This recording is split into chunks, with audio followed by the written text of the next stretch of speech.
오늘 저와 여러분이 읽은 이 시편 23편은 우리가 교회를 잠시만이라도 다녔던 분이라면 누구나 다 아는 성경 말씀이고 시편입니다. 교회를 혹시 처음 나오신 분이라 할지라도 성화, 그림 가운데 예수님이 한 손에는 지팡이를 들고 한 손에는 양 한 마리를 들고, 아니면은 예수님이 지팡이를 들고 서 있고 그 뒤에 양이 따르는 이런 그림의 배경을 갖고 있는 성경이 시편 23편입니다. 그런데 오늘 이 시편 23편을 읽으면 우리는 이미 내 마음속에 답을 가지고 있습니다. 이 시편 23편은 나에게 뭘 말하려고 하느냐? 어려운 고난의 시간을 지나고 있을 때 목자이신 하나님이 나를 푸른 풀밭과 쉴 만한 물가로 인도하셔서 나에게 평안을 주신도다. 이렇게 우리는 모든 이 23편을 읽는 사람이라면 다 이렇게 적용하고 이런 메시지를 또 듣게 되어집니다.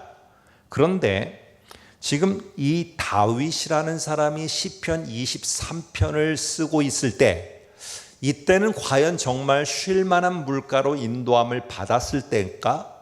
아니면은 푸른 풀밭으로 가서 누워있는 그 평안한 때였을까? 아니라는 것입니다.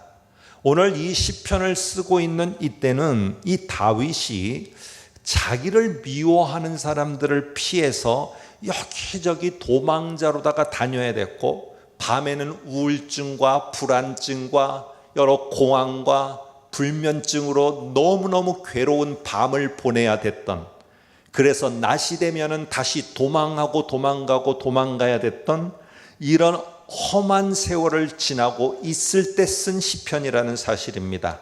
그렇다면은 아직 다윗이라는 사람은 쉴 만한 문가에서 평안함을 누린 것도 아니고, 그가 푸른 풀밭에 누워서 하늘을 쳐다보면서 미소를 지을 때도 아니에요.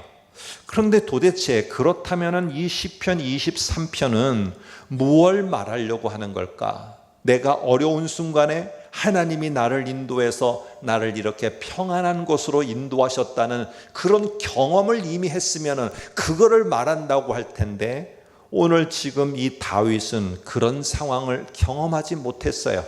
그래서 시편 23편을 보면은 우리의 생각은 하나님은 이렇게 해서 이런 쉴만한 물가로 인도하시는 분이야, 이렇게 하실 거야 하는 이 확신을 갖는 이 하나만 생각하지만, 다윗은 그것보다 더 중요한 무엇인가를 지금 23편에서 우리가 잘 발견하지 못한 그거를 말하려고 하고 있다는 거예요. 그게 뭘까? 한번 저와 여러분들이 한번 같이 보도록 하겠습니다. 저는 오늘 이 시편 23편을 그렇다라고 아주 장황하게 말하고 싶지는 않습니다. 저와 여러분들이 잘 눈여겨보지 못했던 아주 중요한 것을 하나 여러분들께 보여드리겠습니다. 그건 바로 다시 무엇이냐면은 이 시편은 23편은 4절이라는 이 중요한 구절을 중심으로다가 앞에 1절부터 3절까지는 3인칭으로다가 표현을 합니다. 그런데 그 다음에는 2인칭으로 바뀌어요. 이게 무슨 말인지 이제 한번 보겠습니다.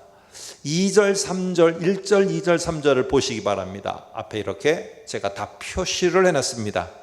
여기 보면은 여호와는 나의 목자시니 내게 부족함이 없으리로다. 우리 성경에는 이렇게 번역되어 있는데, 원문을 하게 되면은 여기에 3인칭이라는 대명사, 그러니까 그분, 이 말이 오늘 여기에 1, 2, 3절에 다 들어가 있습니다.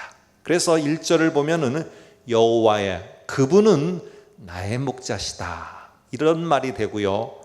오늘 2절부터 3절에 보면은 그분이 나를 누이시며 그분이 나를 인도하시도다, 그분이 나를 소생시키시고 그분이 나를 인도하시는도다 하며 1절부터 3절까지를 보면은 다 3인칭이에요.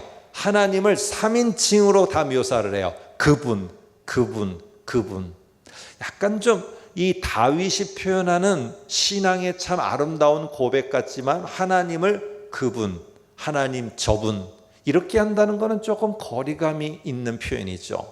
근데 1절부터 3절까지는 다윗이 그분으로다가 이렇게 표현을 한다는 거예요.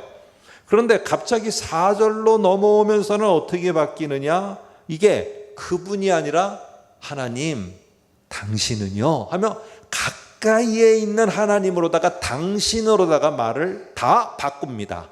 그래서 4절에 보면은 이렇게 말합니다. 내가 사망의 음침한 골짜기로 다닐지라도 해를 두려워하지 않을 것은, 우리 성경에는 주께서 나와 함께 하심이라 라고 되어 있어요.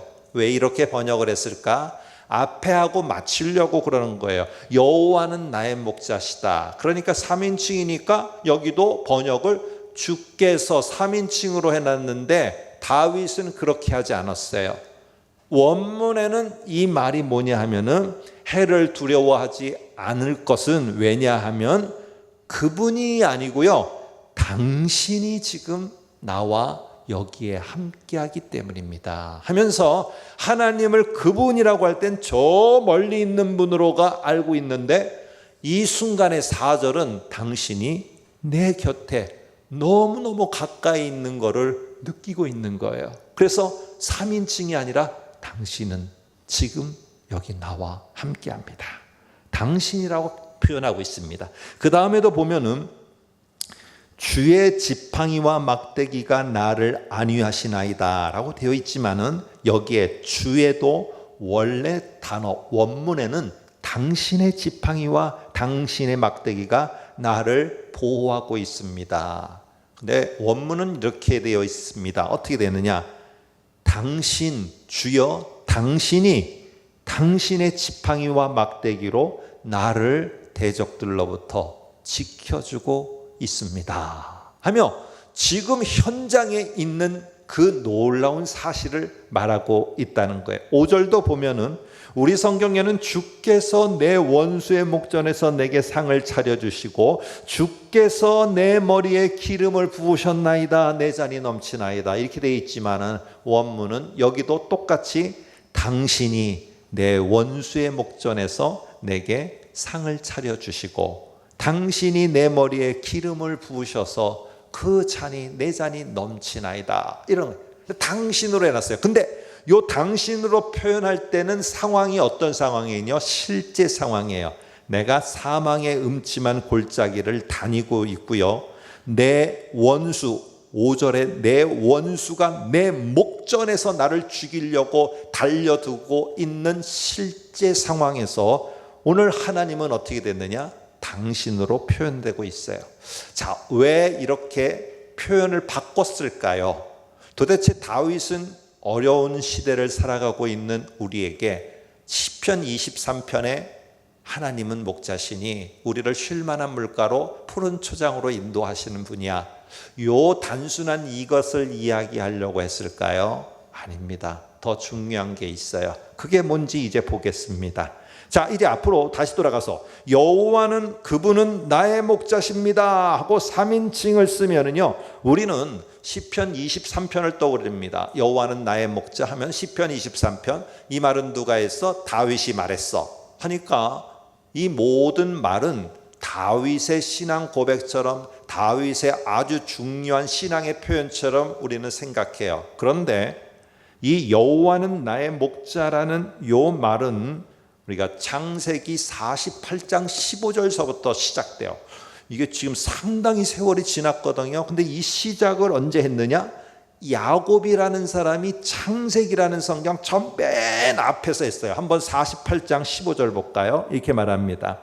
내 조부 아브라함과 아버지 이삭이 섬기던 하나님, 그 하나님이 어떤 하나님이냐? 나의 출생부터 지금까지 나를 기르신 하나님 할 때, 여기 기르신이라는 요 말이 오늘 시편 23편 1절에서는 목자, 똑같은 말입니다. 아예 형태까지 똑같습니다. 그래서 오늘 야곱은 뭘 강조하고 있느냐? 야곱은요, 하나님이 내 평생토록 나를 지키시고 돌보시고 먹이시고 인도하셨다, 이 사실을 지금 야곱은 강조를 하는 거예요. 이제 늙어갖고 돌아보니까 하나님이 나를 먹이셨고 나를 돌보셨고 내가 그렇게 배회하고 여기저기 돌아다닐 때 나를 인도하셨다. 그런데 요 단어들이 다 보니까 누가 누구한테 하는 거냐? 요 목자가 양한테 하는 모습인 거예요. 그러니까 지금 시편 23편에서는 어떻게 바꾸느냐? 기르시는 하나님이 아니라 목자이신 하나님으로다가 이렇게 명사를 넣어서 했는데, 원래 진짜 의미는 나를 지키시고 나를 보호하시고 인도하시는 분이. 이 말은 무슨 말이냐? 지금 다윗이 만들어낸 말이 아니고요, 다윗의 신앙 고백도 아니고, 다윗은 어려서부터 아버지로부터, 그 아버지의 아버지로부터 그는 이미 잘 알고 있는 거예요. 너무 잘 알아요. 하나님이 나의 목자 되신다, 하나님이 나를 뭐 어떻게 하신다, 이거 들어서 아는 하나님이에요. 들어서 아는 하나님. 우리 모두는 어릴 때부터 교회 학교를 다니고 성경 학교를 다니고 주일 설교를 듣고 성경을 읽으면서 우리는 들어서 읽으면서 하나님이 어떤 분인지 다 알고 있어요. 그러다 보니까 하나님, 그분은 이런 분이고 그분은 저런 분이고 그분은 저렇고, 그런데 세월이 지나도 그분이 나의 하나님인 것이 어떤 것이라는 것을 만난 적이 없는 그러한 우리의 모습, 특별히 내가 살아가는 동안 그것을 만나본 적이 없는 그런 하나님의 모습, 이게 바로 다윗이 1절부터 3절까지 나도 야곱으로부터 시작된 그 목자이신 하나님, 나 들어서 알고 있었고 나는 배워서 알고 있었고, 설교 때마다 이런 본문의 뜻이 있었어, 난 너무 은혜를 받아서 이미 나도 잘 알고 있었고, 알고 있었던 하나님이에요. 알고 있었던 하나님. 그러나 그 알고 있는 하나님이 내가 3절까지는 다윗이 만난 하나님은 아닌 거예요. 알고는 있는데, 내가 들어서 알고는 있는데 내가 그 하나님을 당신이 지금 여기에, 당신이 나와 함께, 이런 하나님으로는 내가 만나보지를 못한 거예요. 이게 다윗의 1절부터 3절까지의 3인칭으로 쓸 수밖에 없었던 그의 마음입니다. 여러분, 소개팅을 해서 나가면은요, 우리 여기 청년들도 있는데 소개팅을 할 때 이렇게 말을 해줍니다. 소개팅을 하는 친구가 뭐 어떤 자매의 얼굴도 이쁘고 뭐 마음씨도 착하고 뭐 또 어떠고 막 들으면은 생각을 하는 거죠. 그래서 다 들어서 그 만나야 될 자매나 형제에 대해서 나는 잘 알고 있어요. 그런데 딱 만나보면은 다른 거예요. 이게 다른 거야. 이게 이상한 게 다른 거예요. 그런데 여러분, 내가 대화를 하면서 연애할 때 이렇게 좋았던 사람들 뭐라고 말하느냐? 결혼하니까 달라졌어요. 이런 뭐예요? 10중 8구의 말은 나는 이만큼 기대했는데 결혼해서 살다 보니까 안 좋은 것들이 너무 많이 발견되더라는 말로다가 써요. 그런데 저는 거기에 동의가 안 돼요. 꼭 그런 거는 아니거든요. 내가 젊었을 때, 연애할 때, 내가 결혼해서 신혼초에 못 봤던 거를 점점 중년이 되고 노년이 되면서 그 상대방의 배우자의 아름다운 모습이 더 보이게 되는 거예요. 더 감사하게 되는 거예요. 여러분, 이렇게도 다른 거예요. 내가 알았던, 내가 들었던, 내가 배웠던 하나님은 이런 하나님이에요. 나는 1절부터 3절까지 다윗은 이런 하나님을 알았어요. 그런데 4절부터 나오는 하나님은 내가 들었고 배웠던 그 하나님, 그 정도가 아니라 당신은 너무너무 내게 생각 그 이상의 하나님이었어요. 내 하나님 그 이상의 하나님이에요. 지금 함께하고 원수들이 쫓겨가고, 원수 때문에 쫓겨가고, 내 마음의 상처 때문에 힘들고 너무 괴로운 이때 내가 듣기만 했던 그 하나님이 아니고 당신은 정말로 그 이상의 나의 하나님이세요. 지금 이 순간에. 그래서 다윗은 말하려는 게 자기 너무 힘들다는 겁니다. 원수들이 눈만 뜨면은 그것도 자기 장인이 자기를 죽이려고 군사를 보내서 어떻게 하든지 죽이려고 하고 밤에 잠이 안 오고 지금처럼 이렇게 수면을 돕는 무슨 보조제가 있나 이런 것 없이 너무너무 힘들며 괴로워하면서 밤을 지새워야 되고 불안 속에서 계속 떨어야 되고 이러고 있는데 오늘 다윗은 그렇게 말하는 겁니다. 이런 시간이 하나님이 나를 더 깊이 만나주시는 시간이구나. 여러분들이요, 혹시 저처럼 힘듭니까? 힘든 것만 있는 게 아니라 지금 이 시간은 여러분이 지금까지 알고 있었던, 배웠던 그 하나님을 실제로 만나는 시간이에요. 실제로 내 곁에서 느끼는 시간이에요. 이런 귀한 시간이에요.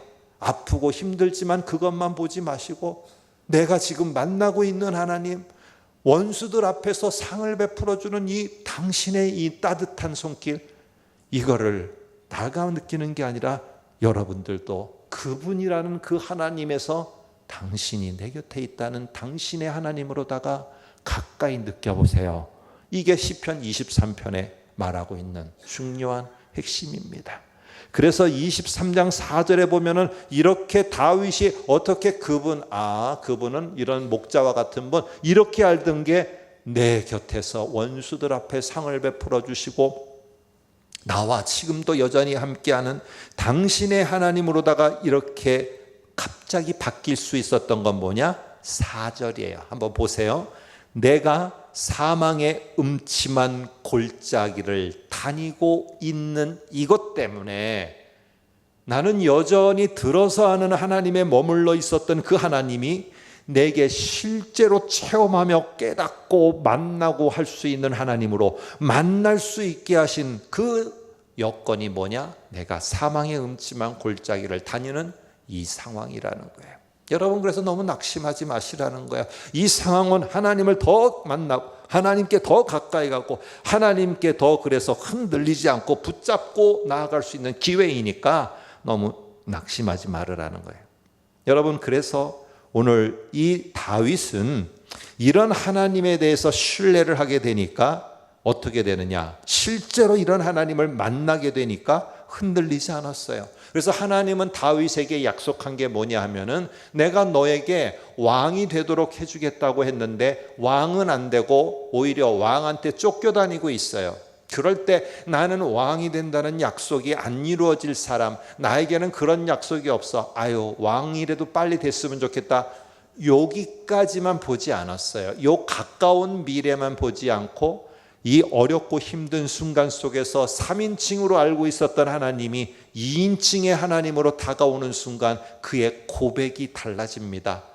나는 무슨 일이 있어도 하나님이 약속했으니까 이 사업장을 이렇게 해주실 거야. 나의 일터를 주실 거야. 나의 직장을 열어주실 거야. 나의 앞날을 열어주실 거야. 이 정도가 아니라 그는 23장 6절에서 고백이 달라집니다. 이렇게 바뀝니다. 내 평생의 선하심과 인자하심이, 그 다음 말입니다. 반드시 나를 따르리니. 앞으로 남은 생에도 내가 여기 어려움 속에서 하나님을 2인칭으로 만나고 나니 앞으로 남은 나의 모든 생에도 반드시 나와 하나님이 함께 하실 것을 나는 이제야 더욱더 이 만남을 통해 알게 되었고, 내가 여호와의 집에 영원히 살도록 하나님이 나와 함께하며 동행해 주실 것이다. 이걸 하면서 오늘 가까운 미래가 아니라 저 먼 미래에 대한 확신이 서니까요, 오늘 역시 힘들어요. 역시 도망해야 돼요. 역시 싸워야 돼요. 역시 피해야 돼요. 역시 잠 못 자고 어려워요. 그런데 이 삶을 다윗은 포기하지 않을 수 있었던 겁니다. 미래에 내가 어떻게 될 걸 알면은요, 현재의 내 모습이 달라져. 오늘 그래서 이 다윗은 3절까지는 내가 들어서만 알고 있었던 그분이라는 하나님에서 어렵고 힘든 순간 속에 나에게 필요에 따라 피할 길을, 도움을, 나를 붙들어주는 하나님을 경험하니까, 하나님 당신이 지금 여기 있네요 하면서 가까이에 있는 하나님을 만나게 됨을 고백하는, 그래서 4절부터는 달라지게 된 것입니다. 여러분, 저는 물 공포증이 있습니다. 그래서 튜브를 타고 가더라도, 심지어는 튜브에다가 그 구명조끼까지 입고 가더라도, 그래서 제가 이렇게 안전하게 장치를 했기 때문에 물을 이렇게 해서 바다에 가서 조금 갑니다. 휴가 때, 예전 휴가 때 어린 우리 아이들과 데리고 갑니다. 근데 조금 가다 보니까, 교만해서 조금 가다 보니까 밑바닥이 안 보입니다. 그럼 제가 얼굴이 하얗게 바뀝니다. 그리고는 곧 졸도할 것처럼 됩니다. 그래서 빨리 돌려서 다시 막 핏기가 없어져. 진짜 그렇습니다. 핏기가 없어지고 몸이 굳기를 시작합니다. 그래서 조금만 물이, 이게 밑이 안 보이면은 막 그냥 곧 죽을 것 같이 호흡도 안 됩니다. 그래서 다시 바깥으로 나와서 밑이 보이기 시작하면은 다시 핏기가 돕니다. 진실입니다. 그런데요, 이런 물 공포증이 있는 사람도 수영을 자기가 하고 싶으면은 어떻게 되느냐? 수영 강사한테 이론만 열심히 들어서는, 그래서는 수영을 할 수 없습니다.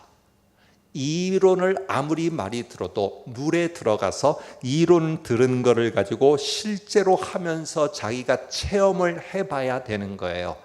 뭐 이론으로는 뭘 못합니까? 뭐든지 할 수 있어요. 그런데 들어가 봐서 실제로 꼬르륵도 해보고 그렇게 이론을 해봐야 되는 거예요. 이처럼 마찬가지입니다. 그러나 물에 만일에 들어가기 전에 이론 학습을 안 배우고 나는 수영을 한번 내가 해볼 거야 하고 3m 깊이에 들어갔다가는 그 사람은 영원히 거기서 수영만 하고 나오지 않습니다. 이론을 통해서 배워야 되는 거예요. 이론 무시하면 안 돼요. 하나님을 내가 말씀으로, 그래서 다윗은 1절부터 3절까지 하나님의 말씀을 내가 들어서 배웠고, 읽어서 배웠고, 가르치는 걸 통해서 배웠고, 하나님을 아는 것을 무시해서는 절대로 안 된다는 거예요. 그러나 말씀을 통해서 배우고 확신했던 이것이 나의 실제로 체험되는 그 하나님으로 만나지기 위해서 하나님은 저와 여러분에게 사망의 음침한 골짜기라는 이 환경이 주어질 수 있게 하실 수 있다는 거예요. 그때는 너무 낙심하지 말고, 그때는 너무 그것 속에 당황하지 말고, 하나님이 이곳에 나를 만나 주시라는구나 하고 알면은 이 당신이라는 하나님이 내게 다가와 만나지게 돼요. 세상을 살다 보면은 우리가 지혜가 필요할 때가 있어요. 근데 지혜는 두 가지 지혜가 우리들 앞에 놓여 있어요. 하나님이 주시는 지혜가 있고, 세상의 음탕한 자들이 주는 지혜가 있어요. 그런데 하나님이 우리에게 주는 지혜가 무엇인지를 듣고 배우고 잠언을 통해서 깊이 익숙하게 되면은요, 세상이 주는 지혜가 저게 진짜인지 가짜인지 분별을 해요. 그런데 듣지도 않고 분별도 않고 내가 배우지도 않은 상태에서 어떤 가정의 문제, 내 개인의 문제, 사업의 문제가 있었어요. 하나님 지혜 주세요 했는데 갑자기 다음 날 가니까 뭐가 지혜와 같이 길이 쫙 열리는 게 보여요. 근데 덥석 잡아요. 요거는 세상이 주는, 내가 오히려 더 구렁텅이로 빠질 수 있는 잘못된 지혜일 수 있어요. 그래서 우리는 배우고 아는 것이 상당히 중요합니다. 오늘 욥기 42장에 보게 되면은요, 이 욥이 참 이제 욥기가 끝날 때 고백하는 건데, 먼저 1장 1절에 욥을 한번 볼까요? 그 욥을 사람들은 뭐라고 평가를 하느냐? 그 사람은 온전하고 정직하여 하나님을 경외하며 악에서 떠난 자더라. 이걸 누가 고백하느냐? 욥이 하는 게 아니라요, 사람들이 볼 때는 이 사람은 신앙이 너무 좋은 거예요. 예배도 잘 드려, 봉사도 잘해, 어떤 일을 할 때도 솔선수범을 해. 하나님 볼 때는 너무너무 하나님 앞에서는 경외하며 하나님을 떠나지 않고 악한 일도 안 해. 모든 걸 다, 이 좋은 조건은 이 욥이 다 갖췄어요. 이게 누가 받는 거냐? 사람들이 평가하는 거예요. 그런데 욥 스스로는 지금 마지막에 이 고난과 힘든 상황을 막 힘들게 보낸 다음에 욥기 마지막 장에서 그의 마지막 고백이 뭔지 한번 볼까요? 42장 5절에 이렇게 말합니다. 내가 죽게 되하여 귀로 듣기만 하였사오니. 나는 지금까지 하나님, 이런 하나님, 이런 하나님, 이런 하나님을 귀로만 들었던 자라고 자기 자신을 표현합니다. 그래서 나는 들었던 그 하나님은 이런 분이야, 이런 분이야, 이런 분이야 라는 그 모습을 보면서 사람들은 신앙이 좋다 뭐했다 했는데, 내가 친구들한테 이렇게 조롱을 당하고 가족을 잃고 물질을 잃고 모든 내가 가지고 있는 걸 다 잃고 건강을 잃고 이러면서 내가 하나님을 대하게 됐는데, 그때는 내가 듣기만 알고 있었던 그 하나님이 아니라 오늘 그 다음에 이제는 내가 마음의 눈으로 주를 배움나이다. 내가 주님을 직접 만나게 되었습니다 하며 오늘 그의 욥기의 마지막 고백입니다. 욥기의 그래서 중요한 내용은 욥이 의로운 사람이라 어떻게 했다, 의로운 사람이라 어떻게 살았다, 그게 아니라 욥의 마지막 고백이에요. 나는 지금까지 듣는 것만으로, 알고 있는 것만으로 나는 하나님을 만났다고 하고 하나님을 믿는다고 했는데, 내가 이 고난을 지난 다음에는 알고만 있던 하나님이 나에게 직접 만나주시는 하나님이었고, 이 고난 속에서 나에게 직접 말씀해 주시는 그 하나님을 나는 배웠다 하면서 욥기를 마무리하고 있습니다. 여러분, 욥은요 3인칭 하나님에서 2인칭 하나님으로다가 이제 새롭게 만나게 된 거예요. 교리적으로, 교훈적으로, 전통적으로, 학문적으로만 알던 그 하나님, 그러나 그게 중요합니다. 바로 알아야 되기 때문에. 그래서 오늘 우리들 속에 이렇게 한 하나님이 나에게 어려운 상황이 있다. 그러면 하나님이 그분 하나님 이렇게 알고 있던 것을 당신 내 곁에 있는 하나님, 그 하나님으로 알게 하려는 것이구나 라는 걸 알고 너무 낙심하지 마시고요, 이런 하나님을 만나서 이런 하나님을 경험하게 될 때 앞으로의 미래는 훨씬 더 달라지게 됩니다. 여러분, 저희 교회 표에 앞에 붙는 게, 항상 앞에 붙는 게 오른쪽에 보시면 배우고 확신함이라는 말이에요. 이 배우고 확신하는 거, 아는 거를 무시하면 안 돼요. 여러분, 내가 수영의 이론을 모르고 뛰어들면 물에 빠져 죽습니다. 그리고 내가 하나님에 대해서, 하나님이 어떤 분인지를 알고 깊이 내 마음속에 간직하여 이론적으로라도 이렇게 알고 있지 못하면요, 어려울 때 하나님을 찾을 때 이상한 하나님을 찾게 돼요. 저 샤머니즘의 이상한 우상의 같은 하나님, 이상한 것들을 통한 이상한 하나님을 하나님으로 잘못 알게 돼요. 그래서 우리가 배우고 확신해서 굳게 하나님을 바로 하는 거 엄청 중요합니다. 그러나 거기에서 머물러서는 안 되고, 우리가 어렵고 힘들 때 어떻게 하나님은 나의 하나님으로 지금 계시는가, 이런 하나님을 너희들도 만나길 원한다. 이게 시편 23편의 중요한 핵심입니다. 예수님이 길을 가다가 예수님이 제자들에게 이런 질문을 하게 됐어요. 마태복음 16장 13절에 보니까 이렇게 말합니다. 제자들에게 물어 이르되 사람들이 인자를 누구라 하느냐. 여기에 조금 우리 한국어 표현에는 안 맞는 표현이죠. 원래는 이렇게 말해야 되죠. 사람들이 나를 누구라고 생각하고 있느냐, 나를이라는 말을 이렇게 써야 되죠. 그런데 3인칭을 썼어요. 왜? 그 사람들은, 세상의 제자들이 아는 다른 사람들은 예수님을 어떻게 보느냐? 3인칭으로 보는 거예요. 야, 거기에 나사렛 예수, 뭐 그는 어떻고 저는 어떻고 뭐가 어떻고 이게 맞고 틀리고 이렇게만 보고 있는 거예요. 그랬더니 제자들이 말합니다. 뭐 엘리야라고 말하고요, 죽은 세례 요한이 살아왔다고 하고 선지자라고 말합니다. 그러면은 예수님이 15절에 묻습니다. 그러면 너희는 나를 누구라고 하느냐?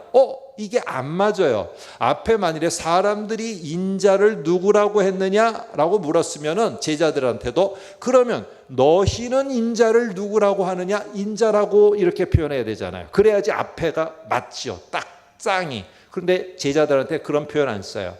너희는 나를 누구라고 하느냐? 나는 너희에게 2인칭으로 나를 보는 거를 나는 원한다.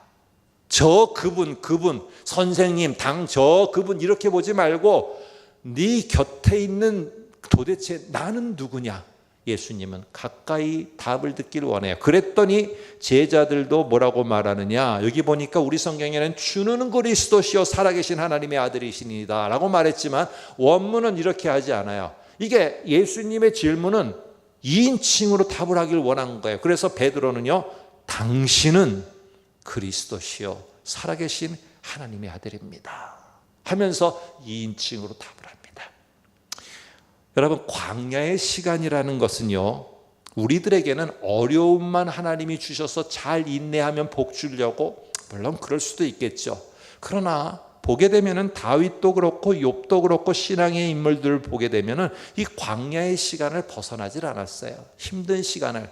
우리도 마찬가지입니다. 어떤 사람에게 이 가운데도 있을지 어려운 이 시간이 되니까 내가 이 시간이 오기 전까지는 교회 밖에서 이렇게 쳐다보면서 3인칭으로 보는 거예요. 그러면서 나는 기독교인이야. 근데 나 혼자 예배 드리고 나는 교회 안 가도 돼. 이렇게 생각했던 사람이, 3인칭으로만 바라봤던 사람이 어려운 시간을 겪으면서 교회 안으로 발을 내딛는 사람이 있을 수 있어요. 하나님이 그에게 광야의 시간을 통해서 부르시는 거예요. 아니면 나는 오랜 시간 동안 교회에 계속 다녔어요. 엄마 때부터 우리 할머니도 다니고 우리 어머니도 다니고 할아버지 아버지 다 다녀서 그냥 손잡고 왔어요. 그런데 하나님이 누군지 예수님이 누군지 나는 아무것도 몰라. 근데 어떤 어려운 순간 속에서 갑자기 귀가 열려요. 눈이 열려서 성경이 보이고 귀가 열려서 이 앞에서 하는 설교가 들리기를 시작해요. 그럴 때 그 광야의 시간은 하나님이 그를 부르시고 음성을 듣게 하는 시간이에요. 어떤 사람은 들어서 다 알고 있어요. 너무너무 잘 알아요. 나는 너무너무 잘 알아서 다른 사람도 다 판단할 수 있어. 그런데 하나님을 이 어려운 순간에 만나본 적이 없어. 근데 이 광야의 시간은 그런 자에게 듣고 알았던 3인칭의 하나님이 아니라 내 곁에서 함께하는 들었던 거에 그 이상의 하나님을 만나는 시간이 될 수도 있습니다.